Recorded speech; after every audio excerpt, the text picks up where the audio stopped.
নমস্কার, দেখছেন কলকাতা টিভি, সঙ্গে রয়েছে আমি তসমিনা। শুরু করছি সংবাদ স্বাধীন। 28 নভেম্বর সকাল 11টায় তৃণমূলের প্রতিনিধিদের সঙ্গে বৈঠক মুখ্য নির্বাচন কমিশনের।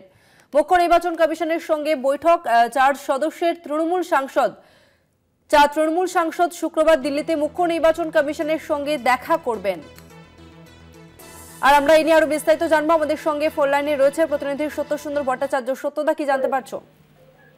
দেখো, আগামী 28 নভেম্বর অর্থাৎ আগামী শুক্রবার সকাল 11টায় দিল্লিতে নির্বাচন সদনে মুখ্য নির্বাচন কমিশনারের সঙ্গে দেখা করবেন তৃণমূল কংগ্রেসের 4 প্রতিনিধি। এমনটাই কিন্তু নির্বাচন কমিশনের তরফে তৃণমূল কংগ্রেসের চেয়ারপারসনকে চিঠি দিয়ে জানানো হয়েছে। এর আগে গত 23 তারিখে তৃণমূল কংগ্রেস সাংসদ ডেরেক ও ব্রায়ান চিঠি দিয়ে অ্যাপয়েন্টমেন্ট চেয়েছিলেন, তারা নির্বাচন কমিশনের সঙ্গে দেখা করতে চান।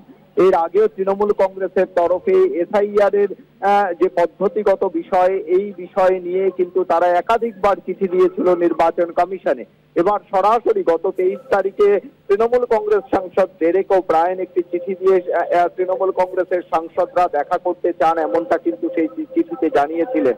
তারই উত্তরে বলা যেতে পারে নির্বাচন কমিশনের যে অফিস, সেই অফিস থেকে চিঠি দিয়ে তৃণমূল কংগ্রেস চেয়ারপারসনকে জানানো হয়েছে যে আগামী 28 নভেম্বর শুক্রবার সকাল 11টায় তৃণমূল কংগ্রেসের প্রতিনিধিদের সঙ্গে দেখা করবে নির্বাচন কমিশন, অর্থাৎ মুখ্য নির্বাচন কমিশনার সহ নির্বাচন কমিশনের যে আধিকারিকরা রয়েছেন তারা তৃণমূল কংগ্রেসের 4 সাংসদ যে প্রতিনিধি দিল্লিতে যাবেন তাদের সঙ্গে তারা দেখা করবেন। এবং খুব স্বাভাবিকভাবেই এসআইআর বিরোধী যে অবস্থান রয়েছে তৃণমূল কংগ্রেসের এবং এসআইআর কে ঘিরে যে বিস্তর অভিযোগ ইতিমধ্যেই আসছে, তার মধ্যে বিশেষ করে রাজ্যের বেশ কিছু মানুষ এখনো পর্যন্ত এসআইআর এর আতঙ্কে তাদের মৃত্যু হয়েছে এবং বিএলও যারা তারা আত্মহত্যা করছেন, সেই জায়গায় দাঁড়িয়ে কমিশনের দায় এবং দায়িত্ব কি, এই বিষয়টা নিয়ে কিন্তু প্রশ্ন তুলেছিল তৃণমূল কংগ্রেসের প্রতিনিধিরা।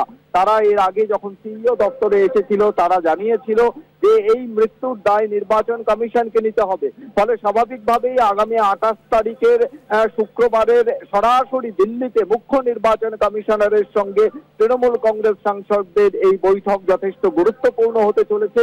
এবং তৃণমূল কংগ্রেসের তরফে এসআইআর এর বিরুদ্ধে তাদের যে অবস্থান এবং সেই জায়গায় দাঁড়িয়ে পদ্ধতিগত বিষয় নিয়ে যে প্রশ্ন তুলেছিল তৃণমূল কংগ্রেস, এবং তারা বরাবরই বলে এসেছিল তারা চায় কোনো বৈধ ভোটার যাতে ভোটার তালিকা থেকে বাদ না যায়।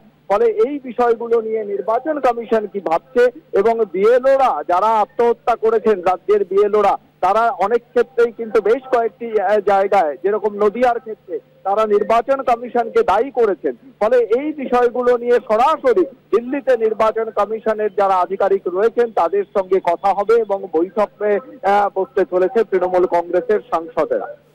ধন্যবাদ সত্যদা। 28 নভেম্বর মুখ্য নির্বাচন কমিশনারের সঙ্গে বৈঠক তৃণমূল সাংসদদের।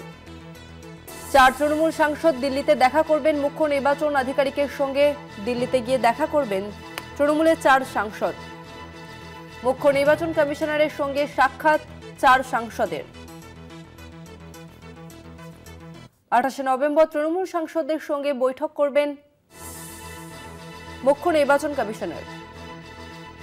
দিল্লিতে গিয়ে সাক্ষাৎ করবেন মুখ্য নির্বাচন কমিশনারের সঙ্গে 4 সাংসদ এবং আগামী শুক্রবারই বৈঠক করবেন দিল্লিতে 4 তৃণমূল সাংসদ।